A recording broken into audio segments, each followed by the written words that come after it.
sebelumnya kita ketahui dulu kira-kira ya konsep inti dari budaya positif itu ada beberapa. Yang pertama itu bisa dilihat ya ibu-ibu semuanya. Bisa ya. Nah, seperti di depan itu perubahan paradigma belajar, kemudian disiplin positif, kemudian ada nilai-nilai kebajikan, ada kebutuhan dasar manusia, ada motivasi perilaku manusia, ada posisi kontrol, ada keyakinan kelas, dan segitiga restitusi. Nah, pembelajaran dengan paradigma baru itu yaitu pembelajaran yang merupakan pembelajaran dirancang berdasarkan prinsip pembelajaran berdiferensiasi, sehingga para peserta didik belajar sesuai kebutuhannya berdasarkan tahap perkembangan sesuai teori psikologi modern untuk mewujudkan profil pelajar Pancasila. Nah, sebelumnya saya tanyakan apakah ibu semuanya sudah tahu ya profil pelajar Pancasila itu? Ya. Nah, sudah ya, seperti ada beriman, kemudian ada mandiri ya, bernalar kritis, kreatif, bergotong royong, dan berkebinekaan global. Oke ya, berkebinekaan global. Berarti ibu semuanya sudah tahu ya. Nah, kemudian miskonsepsi tentang teori kontrol itu. Nah, seperti gambar yang di depan ya ibu-ibu, terlihat ya. Ilusi guru mengontrol murid. Nah, ada ilusi bahwa semua penguatan positif efektif dan bermanfaat. Kemudian ada ilusi bahwa kritik dan membuat rasa bersalah mampu menguatkan karakter, dan ilusi bahwa orang dewasa berhak memaksa. Nah, itu biasanya ya. Kemudian disiplin positif. Nah, ibu semuanya sudah tahu belum disiplin positif itu apa? Belum. Oh, belum ya. Oke, disiplin itu berasal dari kata disiplina yang berarti belajar. Disiplin mengacu pada disiplin diri yang memiliki tanggung jawab terhadap apa yang dilakukannya berdasarkan nilai-nilai yang diyakininya. Nah, disiplin positif itu merupakan salah satu cara penerapan disiplin yang bertujuan untuk menumbuhkan kesadaran serta memberdayakan peserta didik tanpa imbalan penghargaan atau reward atau ancaman atau hukuman. Jadi sebagai pendidik, tujuan kita adalah menciptakan peserta didik yang memiliki disiplin diri sehingga mereka berperilaku mengacu kepada nilai-nilai kebajikan universal dan memiliki motivasi intrinsik dalam perubahan perilaku ke arah yang lebih baik tentunya ya. Kemudian ada itu nilai-nilai kebajikan. Nah, apa saja ya nilai-nilai kebajikan? Nilai yang disepakati bersama lepas dari suku bangsa, agama, bahasa maupun latar belakangnya. Contoh nilai kebajikan institusi atau organisasi itu yang pertama tuh profil pelajar Pancasila. Nah, apa itu nilai kebajikannya? Yaitu beriman dan bertakwa, pada Tuhan Yang Maha Esa dan berakhlak mulia, berkebinekaan global, bergotong royong, mandiri, kreatif, dan bernalar kritis ya. Kemudian Ibu Primary Years Program atau PYP. Nah, apa itu nilai-nilai kebajikannya? Yaitu toleransi, rasa hormat, integritas, mandiri, menghargai, apalagi antusias, ya, empati, keingintahuan, kreativitas, kerjasama, percaya diri, dan komitmen. Itu ya. Kemudian selanjutnya tuh keterampilan hidup atau life skill. Apa saja nilai-nilai kebajikannya? Yaitu dapat dipercaya, lurus hati, pendengarnya aktif, tidak merendahkan orang lain, dan memberikan orang yang terbaik dari dirinya. Oke ya, sudah tahu ibu-ibu semuanya ya. Kemudian kebutuhan dasar manusia, kira-kira ibu-ibu semuanya memiliki kebutuhan tidak pada dirinya? Iya. Apa saja itu biasanya? Kebutuhan makan. Oh ya, kebutuhan makan ya, minum. Nah, jadi kita ketahui dulu kebutuhan dasar manusia itu adalah segala sesuatu yang kita lakukan untuk mendapatkan apa yang kita inginkan. Seluruh tindakan yang kita lakukan itu memiliki tujuan tertentu, dan semua usaha terbaik yang kita lakukan adalah dalam rangka agar kebutuhan dasar kita terpenuhi dengan baik ya. Begitu ya ibu semuanya? Ya. Oke. Nah, coba sebutkan 5 kebutuhan dasar manusia. Tadi sudah dikatakan sama Bu Yen tadi, makan dan minum. Nah, ini untuk bertahan hidup itu termasuk ke dalam kebutuhan bertahan hidup. Nah, apa saja itu? Makanan, pakaian, kemudian tempat tinggal, keamanan, dan ya kesehatan. Itu termasuk kebutuhan bertahan hidup. Kemudian ibu-ibu semuanya butuh tidak kasih sayang dan rasa diterima? Oh, butuh ya. Oke, rasa diterima, rasa dipedulikan, berbagi, kerjasama, menjadi bagian dalam kelompok. Kemudian kebutuhan yang ketiga itu penguasaan. Nah, apa tuh butuh kita ya? Penguasaan apa saja? Seperti harga diri, keinginan untuk dianggap, memimpin, berprestasi, diakui dan didengar orang. Kira-kira kalau kita tidak didengar orang, bagaimana kita ya? Marah, sedih. Pasti kita butuh itu ya. Kemudian yang keempat itu kebebasan. Ibu-ibu semuanya bebas tidak? Bebas. Bebas. Oh, bebas. Ada yang dikekang mungkin? Oh tidak ya, berarti kita bebas, butuh kebebasannya. Seperti apa itu? Mandiri, memiliki pilihan. Kita bebas memiliki pilihan ya, mana menurut kita ini baik atau buruknya, kita bebas memilih ya. Kemudian mencoba hal baru, mampu mengendalikan arah dirinya. Itu ya, berarti kita memiliki kebutuhan kebebasan. Kemudian yang kelima tuh kebutuhan kesenangan. Nah, anak-anak ibu-ibu semuanya di sini senang apa tidak mengikuti presentasi saya di ruangan ini? Oh ya, senang. Alhamdulillah ya, senang ya. Berarti ibu senang tidak kalau bermain? Oh, senang ya, sama saya juga ya, butuh bermain juga. Humor, senang ya. Ada di sini yang serius saja, senangnya serius, tidak suka bercanda. Ada sini ibunya. Berarti sama ya dengan saya juga seperti itu. Saya suka humor, bermain, kemudian antusiasme dan tertawa. Nah, ibu-ibu semua di sini senang tertawa? Oh, senang. Coba tertawa semuanya. Ya, sama saya juga ya. Oke, selanjutnya materi selanjutnya itu nih. Nah, jadi motivasi perilaku manusia itu ada dua, yaitu motivasi intrinsik dan motivasi ekstrinsik. Nah, apa itu motivasi intrinsik itu? Yaitu untuk menjadikan orang yang mereka inginkan dan menghargai diri sendiri dengan nilai-nilai yang mereka percaya.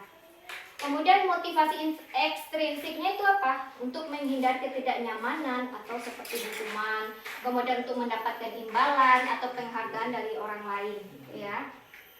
Kemudian, ada itu motivasi, ada hukuman, konsekuensi, restitusi. Nah, ibu-ibu semuanya sudah tahu nih ketiga apa ini konsep ini. Hukuman. Kalau kita di sekolah siapa yang suka menghukum anaknya ada? Ada? Kalau ada katakan ada. Tidak apa kita sama-sama belajar kalau ada hukuman. Kemudian konsekuensi. Sudah tahu ya ibu-ibu semuanya? Konsekuensi itu biasanya apa? Apa ibu? Perbuatan. Iya, perbuatannya. Berarti ini kalau kita lakukan ini berarti ini konsekuensinya ya. Kalau restitusi sebelumnya ibu sudah tahu? Belum. Nah, coba kita bahas satu persatu dulu ya. Hukuman. Nah, seperti di sekolah guru-gurunya mungkin kalau di TK mungkin tidak ya, tidak ada memberikan hukuman. Mungkin seperti SD atau SMP. Waktu dulunya pernah ibu-ibu semuanya dihukum sama gurunya mungkin dulu waktu sekolah. Pernah ya. Nah, itu kalau untuk di TK itu tidak boleh kita lakukan ya. Apa itu kalau hukuman itu tidak terencana atau tiba-tiba? Kemudian murid itu tidak tahu apa yang akan terjadi atau dilibatkan. Itu bersifat satu arah. Berupa hukuman itu ada dua, berupa hukuman fisik dan psikis. Misalnya kalau fisik biasanya seperti apa hukumannya ibu? Memukul, pakai roll mungkin ya, atau menjewer. Oh ya, kalau psikis? Dia memarahi dengan kata-kata yang tidak baik tentunya, yang menyakitkan hati bagi anak ya. Kemudian konsekuensi, apa bedanya hukuman dengan konsekuensi? Kalau konsekuensi itu terencana atau disepakati sesuai peraturan. Kemudian murid itu tetap dibuat tidak nyaman. Walaupun kita sudah sepakati diberikan konsekuensi, tentu anak-anak itu ada yang tidak nyaman atau mungkin dendam dia sama kita ya, walaupun itu aturan tapi dia tidak senang. Kemudian sikap guru itu selalu memonitor murid. Jadi maksudnya itu contohnya ibu? Pernah tidak ibu melakukan itu? Memonitor murid, kamu harus seperti ini. Ini kalau kamu tidak lakukan ini, akibatnya begini ya. Ada tidak ibu seperti itu? Oh tidak, oh berarti alhamdulillah semua guru di sini hebat semuanya ya. Kemudian restitusi. Nah, nih restitusi ini lah. Jika ada anak yang bersalah, tentu kita tidak langsung tidak menghukum, tidak kita lakukan konsekuensi, tapi kita lakukan restitusi. Nah, restitusi itu adalah proses menciptakan kondisi bagi murid untuk memperbaiki kesalahannya. Nah, itu proses kolaboratif yang mengajarkan murid untuk mencari solusinya sendiri. Nah, misalkan begini ya Ibu, ada anak kita yang bermain misalnya di kelas ini. Kemudian setelah bermain dia membiarkan begitu saja. Kalau apakah kita langsung menghukumnya? Kamu kenapa tidak bebereskan main? Apakah kita menghukum?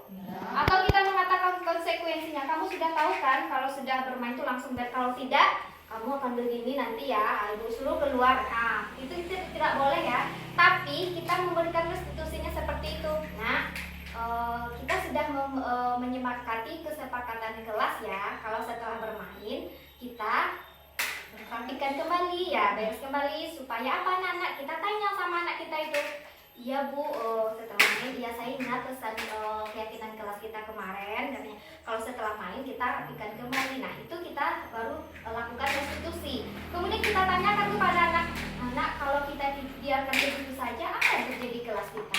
Jadi berpikir anak itu kan, nah tanpa kita menghukumnya atau memaksa, ibaratnya kita apa kan itu, kita tanyakan keyakinan dia kalau hal itu dilakukan, ini loh efeknya, jadi dia akan tahu sendiri ya. Nah, kayak gitu. Kemudian 5 posisi kontrol guru itu ada 5. Yang pertama sebagai penghukum. Nah, ketika anaknya salah langsung dihukum. Misalkan disuruh pilih sampah di luar atau berlari di lapangan, nah itu penghukum. Yang kedua, pembuat merasa bersalah. Yang ketiga ada teman. Yang keempat itu sebagai pemantau, dan yang kelima itu sebagai manajer. Nah kita bahas satu persatu ya Ibu. 5 posisi kontrol tadi, yang penghukum tadi contohnya yaitu seorang penghukum bisa menggunakan hukuman fisik maupun verbal. Guru yang menerapkan posisi penghukum ini akan berkata seperti ini Bu, patuhi aturan saya atau awas. Nah berarti itu mengancam anak ya. Nah oke. Kalau kamu selalu saja salah, nah berarti kan menyalahkan anak kita. Berarti anak tuh merasa bagaimana dirinya, wah saya orang betul salah gitu di depan guru. Jadi dia akan merasa bersalah ya kan. Kemudian kamu pasti selalu yang paling terakhir selesainya. Seperti mengerjakan tugas kita jas anaknya dengan kata-kata seperti itu. Berarti kita secara tidak langsung kita menghukum dia secara psikisnya ya. Oke. Kemudian yang kedua, pembuat merasa bersalah.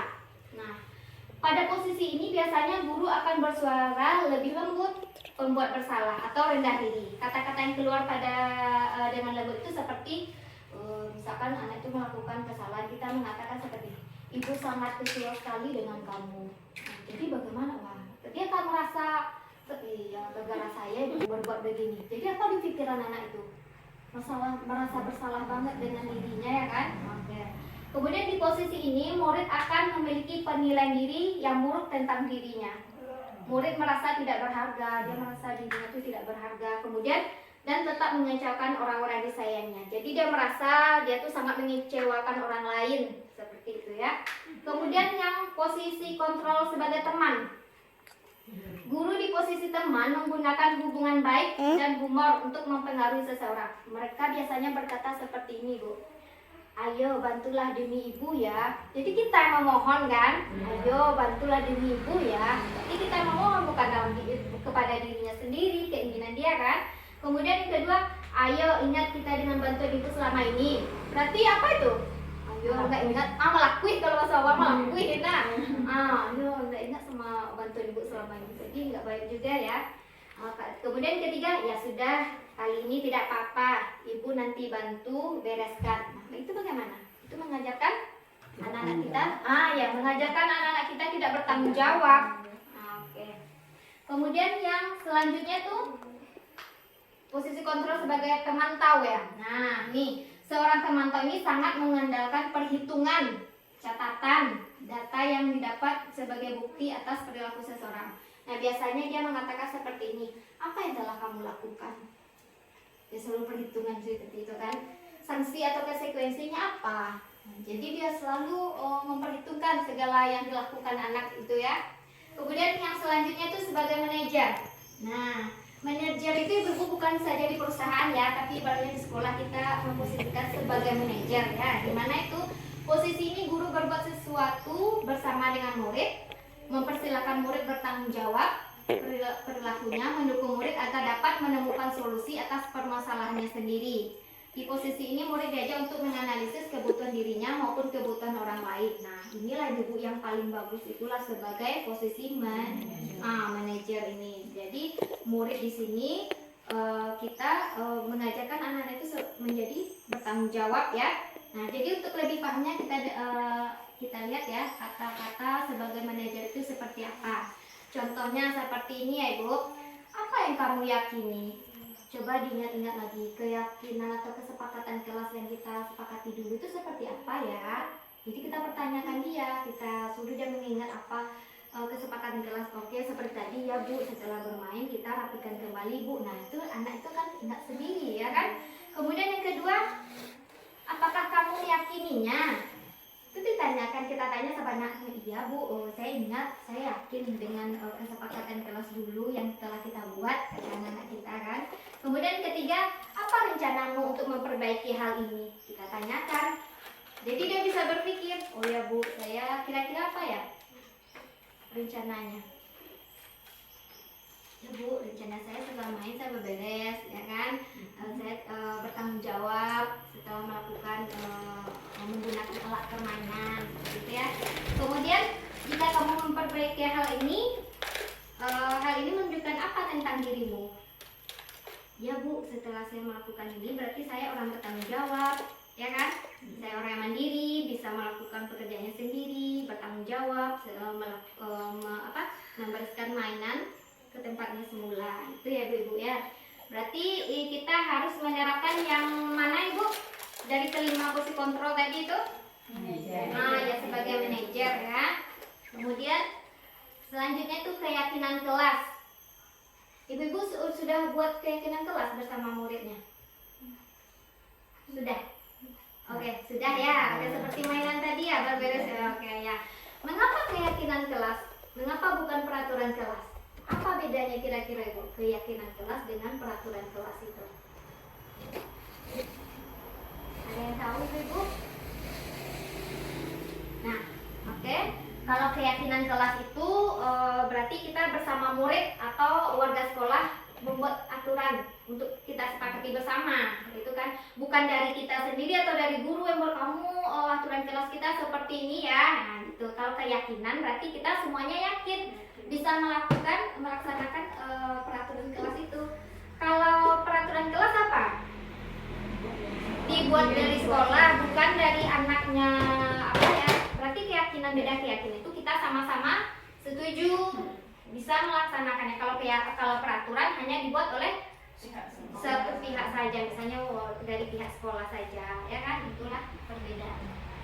Kemudian pembentukan keyakinan kelas itu pertama bersifat abstrak, berupaya pernyataan universal, dibuat dengan pernyataan positif sedikit saja agar mudah diingat. Jadi nggak perlu panjang-panjang keyakinan kelas itu Ibu, jadi singkat, padat, jelas. Nah itu ya Ibu ya. Kemudian sesuai dengan kondisi kelas dan sekolah sehingga mudah diterapkan. Jadi kalau tidak sesuai dengan sekolah kita jangan diterapkan ya Ibu. Ya. Nah, mungkin di sekolah lain begini kita terapkan ini nggak cocok, jadi tidak usah dipaksakan, ya kan? Kemudian semua warga sekolah atau warga kelas dilebatkan saat membuat keyakinan kelas. Jadi membuat keyakinan kelas itu tidak guru saja. Boleh kita libatkan siswa, kemudian kepala sekolah atau rekan sejawat kita ya. Jadi jangan sendiri saja, jangan kita guru saja yang bikin keyakinan kelas, tetapi bersama. Kemudian ada segitiga restitusi, yaitu apa itu? Suatu proses dialog yang dijalankan oleh guru agar dapat menghasilkan murid yang mandiri dan bertanggung jawab. Itu kan segitiga restitusi itu yang pertama itu menstabilkan identitas, kemudian menanyakan keyakinan, setelah itu baru kita validasi tindakan yang salah. Yuk kita bahas satu persatu dulu ya Ibu, menstabilkan identitas. Nah, berdasarkan prinsip membuat kesalahan adalah bagian dari proses pembelajaran. Ya tidak? Tidak mungkin semua orang ini benar ya. Berarti kalau dari kesalahan itu kita belajar ya. Nah, apa itu? Misalkan seperti ini. Contohnya kata-katanya Ibu. Berbuat salah itu wajar. Tidak ada manusia yang sempurna. Betul tidak? Iya, betul. Ibu atau Bapak juga pernah melakukan, itu kita katakan ya, pernah kita melakukan kesalahan? Pernah ya. Ibu Bapak tidak mau mencari siapa yang salah, tapi Ibu ingin mencari solusi dari permasalahan ini.